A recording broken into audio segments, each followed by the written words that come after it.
Hello किसान भाइयों, जैसे कि इस समय पर हमारी जो धान की फसल सभी एरिया में लग चुकी है, तो काफ़ी हमारे किसान भाई रासायनिक खादों का प्रयोग करते हैं और काफ़ी हमारे किसान भाई जैविक खादों का प्रयोग करते हैं। लेकिन किसान भाई जो हमारी धान की फसल लग जाती है उसके 15 से 20 और 20 से 45 दिन की जो टाइम होता है, उस समय पर बहुत ही ज़्यादा सेंसिटिव टाइम होता है। उस समय पर हमारे जो धान होती है उसकी वेजिटेटिव ग्रोथ हो रही होती है, उसमें टिलरिंग भी हो रही होती है और बहुत सारे ऐसे कार्य हो रहे होते हैं कि इस समय पर बहुत ही ज़्यादा सेंसिटिव टाइम माना जाता है। और इस समय पर हम जो भी खाद का प्रयोग करेंगे वही हमारा result end of the time निकल करके आएगा, यानी कि जो हम खाद का प्रयोग करेंगे वही रिजल्ट हमारे हाथ में आएगा।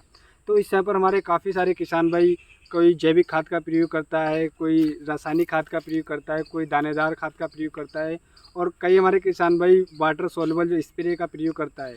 तो किसान भाई आज की वीडियो में आपको ऐसे दो चीज़ों के बारे में बताऊंगा कि अगर आप उन दो चीज़ों का प्रयोग करें तो अपनी धान की फसल में तो खर्चा बिल्कुल नाम मात्र के बराबर है, लेकिन जो पैदावार है किसान में पैदावार आपकी बहुत ही ज़बरदस्त निकाल के देगी। वो जो मैं आपको बताने वाला हूँ, जिन चीज़ों के बारे में बात करूँगा तो आप इस वीडियो को अंत तक देखते रहिएगा। बहुत ही ज़बरदस्त आपको जानकारी मिलने वाली है। यदि आप हमारे चैनल पर नए हैं तो कृपया करके हमारे चैनल को सब्सक्राइब करें और हमारी वीडियो को ज़्यादा से ज़्यादा शेयर करें, जिससे जो हमारी बातें हैं सभी किसान भाई तक पहुँच सके, वो अपनी धान की फसल से अच्छा पैदावार ले सकें। किसान भाई मैं इस वीडियो में अपना खुद का एक्सपीरियंस शेयर करता हूँ, जो मेरा 10 साल का एक्सपीरियंस है, जो मैं किसानी करता चला रहा हूँ, उनका जो एक्सपीरियंस है 10 साल का, जिससे जो मैं अच्छी चीज़ सीखता हूँ वही चीज़ें मैं आप लोगों के साथ शेयर करता हूँ। इससे हमारे काफ़ी युवा किसान भाई तो बातें हमारी पहुँचती है, वो काफ़ी फ़ायदा ले रहे हैं। तो किसान भाई आइएगा हम शुरू करते हैं। तो किसान भाई मैं आपको बताना चाहूँगा, जो हमारी धान की फसल 40 से 45 दिन की होती है, तो उस समय पर हमारी धान की फसल में ग्रोथ हो रही होती है, टिलरिंग हो रही होती है और हमारे जो कल्ले हो रहे होते हैं और हमारी जड़ें अच्छी तरीके से ग्रो कर रही होती है, हमारा धान अच्छी तरीके से ग्रो कर रहा होता है।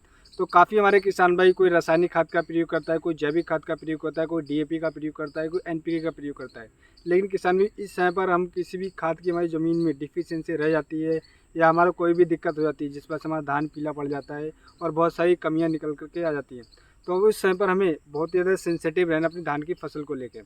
तो किसान भाई जो चीज़ें मैं आपको बताने जा रहा हूँ इन चीज़ों का आप ध्यान करें।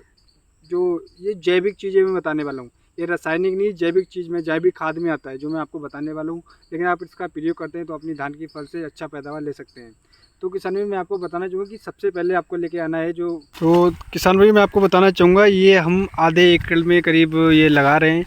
और ये जो खाद है धान की फसल में, जैसे कि पहले मैंने बात करी पहली खाद में कौन सी खाद का प्रयोग करना चाहिए, तो यहाँ पे यूरिया लिया है 1 बोरी और उसके साथ में जिंक लिया है।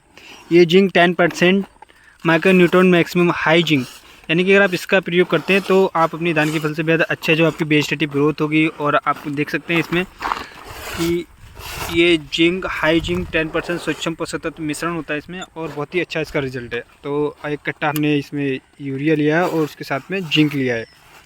तो इस तरीके से अगर आप अपनी धान की फसल में प्रयोग करेंगे खाद का और पहले खाद में डालेंगे, जैसे कि हमारी जो धान की फसल है इसमें अभी हम लगाने जा रहे हैं, तो इस तरीके से हम खाद का प्रयोग करें तो हमारी जो वेजिटेटिव ग्रोथ होगी अच्छी होगी और हमारी टेलरिंग निकल करके आएगी, अच्छी आएगी। हमारा धान आप देख सकते हैं बहुत ही अच्छी तरीके से ग्रोथ कर रहा है। और आप इस तरीके से खाद का प्रयोग करते हैं तो अपनी धान की फसल से बेहद अच्छा रिकातोड़ पैदावार ले सकते हैं। मैं दोबारा से डोज बताना चाहूँगा, जो हमारा 1 एकड़ में 1 एकड़ से कम ये खेत है यानी 4-5 बीघे है, तो इसमें हम 1 कट्टा यूरिया लिया है और उसमें जिंक लिया है, 10% सूक्ष्म पोषक तत्व होते हैं इसमें मिश्रण। तो इस तरीके से आप खाद का प्रयोग करें तो अपनी धान की फसल से अच्छा रिकातोड़ पैदावार ले सकते हैं। मैं तो उसमें हमारे किसान भाई ने पूछा था, तो इसलिए मैं बता रहा हूँ किसान भाई कि आप इनका प्रयोग करिएगा, इन दोनों चीज़ों का, और अपनी धान की फसल से अच्छा पैदावार ले सकते हैं। तो उम्मीद करता हूँ किसान भाई मैं आपको एक सही और एक सटीक जानकारी दे पाया। अगर हमारी वीडियो आपको पसंद आई हो तो हमारे चैनल को सब्सक्राइब करना बिल्कुल भूलिएगा और हमारी वीडियो को ज़्यादा से ज़्यादा शेयर करें, जिससे जो हमारे युवा किसान भाई उन तक हमारी बातें पहुँच सके, अपनी धान की फसल से अच्छा पैदावार ले सकें। तो किसान भाई अगली वीडियो मिलते हैं नई वीडियो में नई जानकारी के साथ। धन्यवाद किसान भाइयों।